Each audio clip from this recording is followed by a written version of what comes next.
بسم اللہ الرحمن الرحیم۔ آج ہم انشاءاللہ ناقص کے قواعد میں سے آج ہم قاعدہ نمبر 11 لم یدعو ادعو کا قاعدہ پڑھیں گے۔ جو حرف علت فعل مضارع کے آخر میں آئے اس کو حالت جزم میں یعنی جزم والی حالت میں، جیسے شروع میں لم آ جائے یا اس کے علاوہ کوئی اور ہو، اور امر حاضر معلوم میں حذف کرنا ضروری ہے، جیسے یدعو سے لم یدعو اور ترمی سے ارمی۔ تو یدعو میں دیکھیں شروع میں لم آیا تو یہ آخر میں جزم آ گئی تو واو غائب ہو گیا۔ ایسے ہی ترمی سے ارمی، تو یہاں بھی یا کو غائب کر دیا جب یہاں امر کا صیغہ بنایا گیا۔ جی اس کے بعد قاعدہ نمبر 12 غواشن کا قاعدہ۔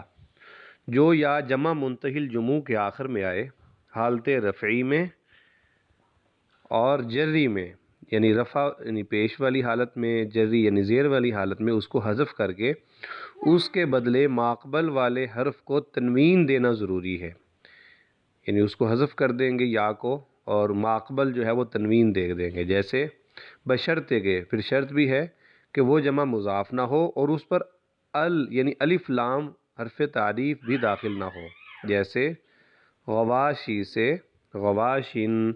تو یہاں یا جو ہے جمع منتہی الجموع کے آخر میں آ رہی ہے، تو اس وجہ سے آخر میں ہم نے یا کو حذف کر دیا، اور یہ مضاف بھی نہیں ہو رہی، الف لام بھی نہیں ہے، تو اور تنوین اس کے بدلے میں دے دی، تو یہ غواشن ہو گیا۔ ایسے ہی لیالی سے لیالین۔ اور باقی ایک حالت رہ گئی حالت نسبی، تو حالت نسبی میں یا کو اپنی حالت پر باقی رکھنا ضروری ہے، جیسے لیالی یعنی لیالیا۔ تو چونکہ پیچھے کوئی نصب دینے والا کوئی پیچھے فعل آ رہا ہوگا یا عامل آ رہا ہوگا، اس وجہ سے لیالیا، اور اوپر بھی لیالیو یا لیالیے اس طرح۔ فائدہ: اگر جمع منتہی الجموع مضاف ہو اور اس پر الف لام داخل ہو تو یا پھر باقی رہے گی، جیسے الموالی اور موالیکم۔ قاعدہ نمبر 13 دعیا کا قاعدہ۔ جو واو فعلہ اسمی کے لام کلمے کے مقابلے میں آئے اس کو یا سے بدلنا ضروری ہے، جیسے دعوا، تو یہ فعلہ کے دعیا، دعوا سے یہ دعیا ہو گیا، یعنی واو ہے، اس کو ہم نے یا بنا دیا۔ قاعدہ نمبر 14 تقوی کا قاعدہ۔ جو یا فعلہ اسمی کے لام کلمے کے مقابلے میں آئے اس کو واو سے بدلنا ضروری ہے، جیسے تقیہ سے تقوی، اوپر ہم نے واو کو یا بنایا ہے اور نیچے یا سے ہم نے واو بنایا ہے۔ قاعدہ نمبر 15 رخایا ہراوا کا قاعدہ۔ جو حمزہ زائدہ جمع منتہی الجموع کے الف کے بعد آئے اس کو 3 صورتوں میں یا مفتوح سے اور ایک صورت میں واو مفتوح سے بدلنا ضروری ہے۔ یا سے بدلنے کی 3 صورتیں یہ ہیں: مفرد محموز اللام ہو، جیسے خطیئتن، یہ ہم پہلے بھی ایک قاعدہ پڑھ چکے ہیں اسی طرح کا، کی جمع خطائیو سے خطا یا یو، پھر تعلیل کے بعد یہ خطایا ہو گیا۔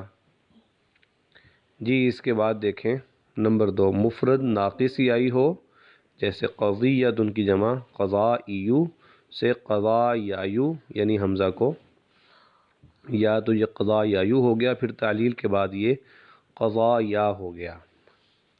جی ایسے ہی مفرد ناقص واوی ہو اور اس کی واو یا سے بدلی ہوئی ہو، جیسے رقیۃن جو کہ اصل میں تھا رخیوتن کی جمع رخائیو سے رخایایو، پھر تعلیل کے بعد رخایا ہو گیا۔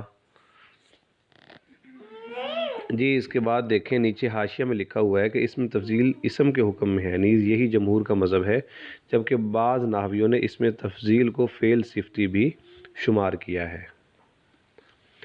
جی اوپر والا جو ہمارا قاعدہ ہے وہ چونکہ ایک رہ گیا تھا واو سے بدلنے والی صورت، تو واو سے بدلنے والی صورت یہ ہے کہ مفرد ناقص واوی ہو اور اس کی واو یا سے بدلی ہوئی نہ ہو، جیسے ہراوتن کی جمع ہے ہرائیو، اور پھر حمزہ کو جب واو ہوا تو یہ ہرا وایو، پھر یہاں سے تعلیل ہوئی تو یہ ہرا وا ہو گیا۔ تو 3 صورتوں میں یا سے بدلنا اور ایک صورت میں واو سے بدلنا۔ تو یہ جو تعلیل ہوئی ہے تو تعلیل یہی ہے کہ یا متحرک ہے، ما قبل مفتوح ہے، تو قال اور با والے قاعدے سے اس کو یعنی قضایا، خطایا اور رخایا اور نیچے ہراوا یہ ہو گئے۔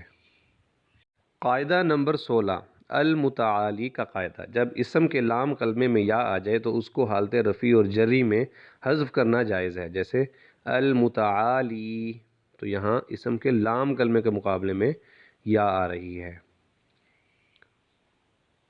اس سے بن گیا المتعالی۔ قاعدہ نمبر 7 نبغی یدعو کا قاعدہ، جب فعل کے لام کلمے میں واو یا آئے تو اس کو حالت رفعی میں حذف کرنا جائز ہے، جیسے نبغی سے نبغی اور یدعو سے یدعو، تو یہاں جو واو آ رہی ہے یا یہ لام کلمے کے مقابلے میں آ رہی ہے اور حالت رفعی کے اندر۔ امید ہے آج کا سبق سمجھ آیا ہوگا۔ جزاکم اللہ۔